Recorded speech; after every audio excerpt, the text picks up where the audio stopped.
Hello বন্ধুরা, আমি অনু update with অনু চ্যানেলে তোমাদের স্বাগত। আমি চলে এসেছি কথা সিরিয়ালের আপডেট নিয়ে। কথা সিরিয়ালে দেখা যাচ্ছে যে আমাদের তো কর্তা দিদা কর্তা দাদুর যেখানে বিবাহ বাৎসরিক পালন করা হচ্ছে, সেখানে ননির বাবা এসে প্রস্তাব রাখে যে তার নাতি প্রত্যয়ের সাথে তার মেয়ে বিয়ের কথাটাও যেন এখনই ঠিক করা হয়।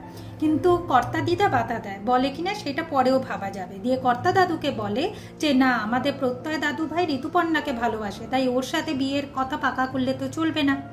এইদিকে তো ঋতুপর্ণা খুব ভেঙে পড়েছে, কান্নাকাটি করছে। সে ভাবছে তাকে বিয়ে করে অনেক দূরে চলে যাবে, তার আর এই ওয়েস্ট বেঙ্গলে থাকা হবে না। এখন কথা জুনি নীলাদ্রি ঋতুর কাছে জানতে চায় যে সে কাঁদছে কেন, কেন এত মন খারাপ হচ্ছে। প্রত্যয় বিয়ে হয়ে যাচ্ছে বলে, প্রত্যয় তো বন্ধু, বন্ধুর বিয়ে হলে কারোর মন খারাপ হয় কি নাকি? ঋতু বলে কে আমাকে এত সুন্দর সুন্দর কানের দুল কিনে দেবে? কথা বলে কেন আমরা কিনে দেবো? কিছুতেই ঋতু বলতে পারছে না যে সে প্রত্যয়কে ভালোবাসে। এরপর প্রত্যয় ঋতুর রাগ ভাঙাবার জন্য গোলাপ নিয়ে এসে হাজির হয়। কিছুতেই ঋতুর রাগ ভাঙাতে পারে না, উল্টে এসে কেঁদে বসে। বলে কিনা ঋতুকেই নাকি প্রত্যয়কে বাঁচাতে হবে, যতই প্রত্যয় পুলিশ হোক। আর কথার বাগান থেকে অনেক গোলাপ নিয়ে আসে, আর সেই গোলাপটা ঋতু একসেপ্ট করে। আর এর মধ্যে দুজন দুজনকে বুঝিয়ে দেয় যে তারা একে অপরকে খুবই ভালোবাসে। এইদিকে কথা চোখের সামনে এত কিছু হচ্ছে, কথা ধরতে পারছে না। কি করে চিত্রা তিলককে বলে যে এখন আর এখানে থেকে লাভ নেই, সন্ধ্যেবেলায় আসতে। তখনই 50 লাখ টাকা চুরি করে নিয়ে চলে যায়। দিয়ে সে তিলককে ঘর থেকে বেরাতে সাহায্য করে। কথার সামনেই হচ্ছে, কথা ধরতেও পেরেছে চিত্রাকে, কিন্তু বুঝতে পারছে না কি হচ্ছে। যখনই চিত্রাকে ধরতে যায়, চিত্রা তো অন্য নাটক শুরু করে দেয়। কথা ভাবে আবার কোনো বিপদ আসতে চলেছে না তো এই গুহবাড়িতে। এরপরে এভির কেক বানানোর আওয়াজ পায়, সেখানে কথা পৌঁছে যায়। আর এমন কেক বানায় যে কেক ছিটকে যায় কথার মুখে।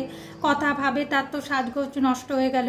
এভি সেটাকে ঠিকঠাক করে। আগামী পর্বে দেখা যাচ্ছে যে এভি রামধনু কেক বানিয়ে নিয়ে চলে এসেছে, যা দেখে সবাই অবাক হয়। কথা আনন্দ পাচ্ছে যে যাই হোক, পাচক মশাই তার কর্তা দাদু কর্তা দিদার বিবাহ বাৎসরিক অনুষ্ঠানে কিছু করলো, তো এইভাবেই পরিবারের সবার সাথে মিলেমিশে থাকুক, আমি সেটাই চাই। আর এইদিকে গান নাচ শুরু হয়ে গেছে, আমাদের কর্তা দিদা মডার্ন হয়ে উঠেছে। এই ফাঁকে চিত্রা তিলককে ফোন করে জানিয়ে দেয় যে চলে আসতে আর 50 লাখ টাকা চুরি করে নিতে। তিলক সেটাই করে। এভি রুমে গিয়ে দেখে যে তার সুটকেসে কোনো টাকা নেই, সেটা কথাকে এসে বলে। কথা এরপর তদন্ত করে ওই টাকাটাকে রক্ষা। আবার এর মধ্যে চিত্রা আবার প্রান্তিককেও বলে ফেলেছে যে কথা আর এভিকে চাপে রাখতে বাকি টাকাটা নাকি চিত্রা সরিয়ে নিয়েছে, যাতে কোনোভাবে এই এভি আর কথা ছাড়াতে না পারে, তার ব্যবস্থা। কি হতে চলেছে সেটা দেখতে হলে স্টার জলসা এবং স্টার জলসা এইচডিতে কথা সিরিয়ালে চোখ রাখতে হবে। আর আমার এই ভিডিওটা ভালো লাগলে লাইক শেয়ার ও সাবস্ক্রাইব করে দিতে হবে। ভিডিওটা দেখবার জন্য অসংখ্য ধন্যবাদ।